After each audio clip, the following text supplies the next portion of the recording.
अजीज साथियों, अस्सलाम वालेकुम। आज कुल हिंद मजलिस इत्तेहादुल मुस्लिमीन की तरफ से छोटे खाने एक प्रोग्राम रखा गया था, जिसमें इस प्रोग्राम का मकसद ये है कि जो इजहार तशक्कर जो ये प्रोग्राम हमने रखे थे, इसका मकसद ये था कि पूरे महाराष्ट्र भर में हमारे कुल हिंद मजलिस इत्तेहादुल मुस्लिमीन यानी MIM के 152 नगर सेवक चुन के आए। और इससे पहले जब बल्दी इंतखाब हुआ तो उसमें 85 यानी 85 सीट्स हमारे चुन के आए, तो कुल मिला के 200 प्लस हमारे सीट्स चुन के आए।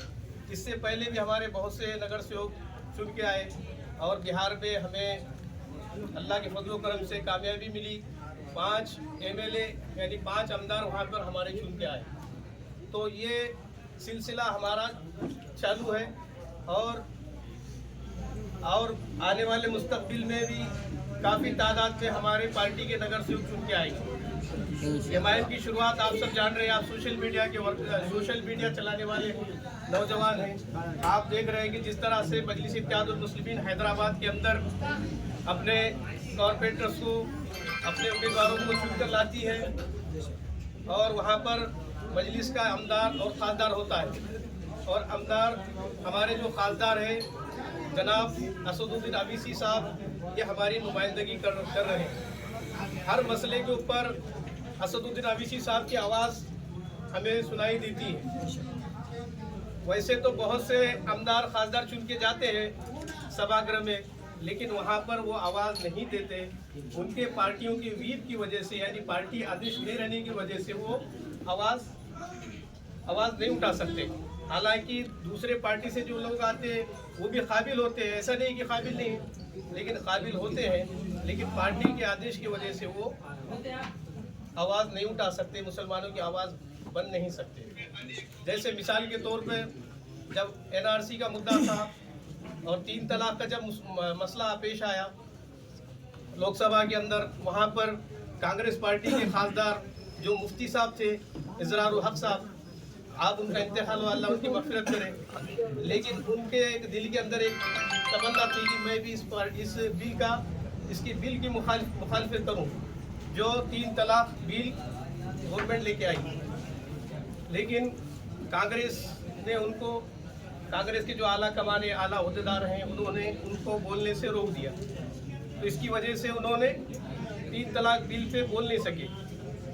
तो मेरे भाइयों, हम ऐसे नुमाइंदों को चुन के दें जो हमारी आवाज़ बन सके, जो बल्दी इंतखाब में, बल्दी यानी नगर परिषद में, नगर पालिका में हमारी आवाज़ बने, गली से लेके दिल्ली तक हमारी आवाज़ हो।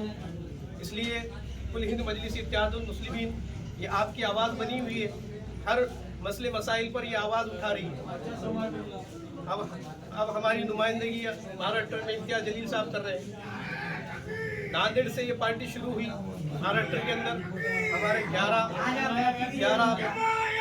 जिंदाबाद,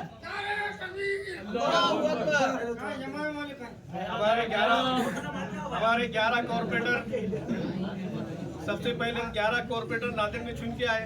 उसके बाद मजलिस इत्तेहादुल मुस्लिमीन पार्लियामेंट में एक नई जमात नहीं है। शोर कुल ना करे, खामोशी इख्तियार करें। थोड़ा करीब आ जाओ, करीब आओ भाई, साथ आगे चलो, थोड़ा करीब आओ, शोरगुल मत करो। तो नांदेड़ के अंदर मजलिस इत्तेहादुल मुस्लिमीन पहले शुरू हुई। 11 सीट्स वहाँ पर चुन के आए। वहाँ की आवाम को हमारी तरफ से है ना, वहाँ के गयूर आवाम को हमारी तरफ से, पालम की तरफ से सलाम, क्योंकि उन्होंने फर्स्ट टाइम पे ना पैसों का लालच देखे ना कुछ देखे 11 सीट्स 11 कॉरपोरेटर हमारे मजलिस इत्तेहादुल मुस्लिमीन के चुन के लाए। 11 जब कॉरपोरेटर चुन के आने के बाद एक सियासी तहलका मच गया महाराष्ट्र के अंदर और मजलिस का जिक्र होने लगा। उसके बाद सैयद मोइन साहब ने पार्टी की जब शुरुआत करे तो सैयद मोइन साहब ने बहुत मेहनत करे पार्टी के लिए। पूरे महाराष्ट्र भर के अंदर दौरे किए।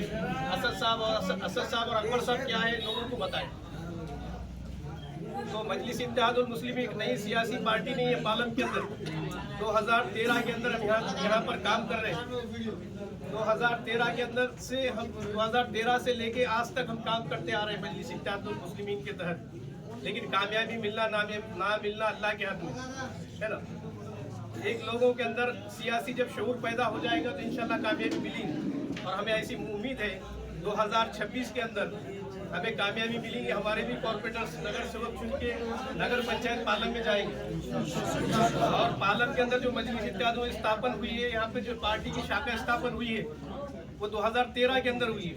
नांदेड़ के बाद 11 सीट्स आने के बाद खंदार के अंदर, खंदार शरीफ के अंदर पार्टी की पहली शाखा स्थापन हुई नांदेड़ के बाद। उसके बाद आपका ये शहर मुबारक ऐसा है कि यहाँ पर नांदेड़ खंदार के बाद दूसरी ऐसा तालुका है जहाँ पर MIM का स्थापन हुआ है, यानी पार्टी स्थापन हुई है। तो हम 2013 से यहाँ पे काम कर रहे हैं, आज का काम नहीं है ना। और सोशल मीडिया के जरिए से हम देख रहे हैं कि हमारी आवाज़ कौन बना हुआ है। उस आवाज़ को मजबूत करने के लिए आने वाले बल्दी इंतखाब में यानी नगर परिषद के अंदर हम इम्तियाज़ जलील को मजबूत करें, असद साहब के हाथ को मजबूत करें, इम्तियाज़ जलील साहब के हाथ को मजबूत करें और सैयद मोइन साहब के हाथ को मजबूत करें, फेरोज लाला साहब के हाथ को मजबूत करें और हमारे सदर जिला सदर बहुत जैन साहब को के हाथों को मजबूत करें। मजबूत करने से मुराद ये है कि हम वोट डालें, किसी के बहकावे में ना आए, है ना। अब हमारी बहन मुंबई से एक चुन के आई है, उसकी एक मिसाल, छोटी सी मिसाल मैं देना चाहता हूँ आपको। उनके जो वालिद साहब हैं यूनुस शेख, जिनका नाम है यूनुस शेख, बच्ची का नाम है सहर यूनुस शेख। बच्ची का स्टेटमेंट आया, उसने कहा कि मैं जब 6 साल की थी तो मेरे वालिद साहब खाते में बिठाया कि शरद पवार का और जितेंद्र आव्हाड का काम करते थे, तुतारी का। अभी तुतारी बन गई है कि नहीं, पहले घड़ी थी उसकी, आप तुतारी बन गई।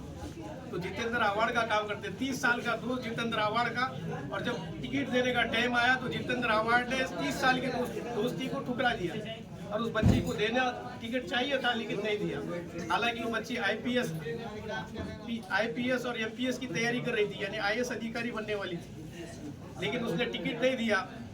तो फिर सहर यूनुस शेख और उनके वालिद यूनुस शेख ने हमारे मुमरा के सदर आसिफ पठान से मुलाकात करे और MIM ज्वाइन करे। कुछ ही दिनों के अंदर, यानी 15 से 20 दिन का वक्फा मिला उनको, MIM में आए। आज कॉर्पोरेटर यानी नगर सेवक बन के चुन के आए। आज वो लड़की पूरे देश के अंदर फेमस हो गई सोशल मीडिया के जरिए से। और हमारी उम्मीद है और दिली तमन्ना ये है कि सहर यूनुस शेख आने वाले आमदार के इलेक्शन में MLA बनेगी मुंबई से, क्योंकि उसके अंदर वो टैलेंटेड है, उसके अंदर वो काबिलियत है। तो पालम के आवाम से मैं गुजारिश करना चाहता हूँ कि किसी के दबाव में ना आए, पैसे के लालूच में ना आए। हमारे सुनने में ये भी आ रहा है कोई MIM का स्टेटस रख रहा या कोई लाइक कर रहा है, कोई कमेंट कर रहा, तो उसको नगर सेवक पकड़ के उसको धमकियाँ दे रहे, ये अपना छोटा गु है, यूँ है, त्यों है, उसको MIM को क्यों ये कर रहे हैं, क्यों उसका स्टेटस कर रहे। अब उनको बता दो कि भाई अगर तुम MIM से आएंगे, खड़े रहेंगे तो हम तुमको वोट देंगे। नहीं तो सहर यूनुस शेख की सहर यूनुस शेख ने क्या कहा, सहर यूनुस शेख का स्टेटमेंट ये है उनका, अकॉर्डिंग टू सहर यूनुस शेख, उन्होंने कहा कि अगर मजलिस इत्तेहादुल मुस्लिमीन का अगर कोई कैंडिडेट तुम्हारे प्रभाग में, तुम्हारे वार्ड में नहीं है तो तुम नोटा का बटन दबाओ, नोटा का। लेकिन जालिमों को वोट ना दो। ये जितने भी सियासी पार्टी से चुन के आ रहे हैं ये सब जालिम है, हमारे लिए आवाज़ नहीं बन रहे। दादरी से लेके बाबरी तक हमको ही आवाज़ उठाना है, हम मुसलमानी की आवाज़ हमको ही बनना है। इसलिए आप पालम शहर वालों से गुजारिश है कि आने वाले बल्दी इंतखाबात में MIM को तश्कील दे, ज़्यादा से ज़्यादा MIM के कॉर्पोरेटर चुन के लाए और ऐसे पढ़े लिखे लोगों को आगे करें जो अपने कौम की नुमाइंदगी करें। इतना बोल के मैं अपनी जगह लेता हूँ।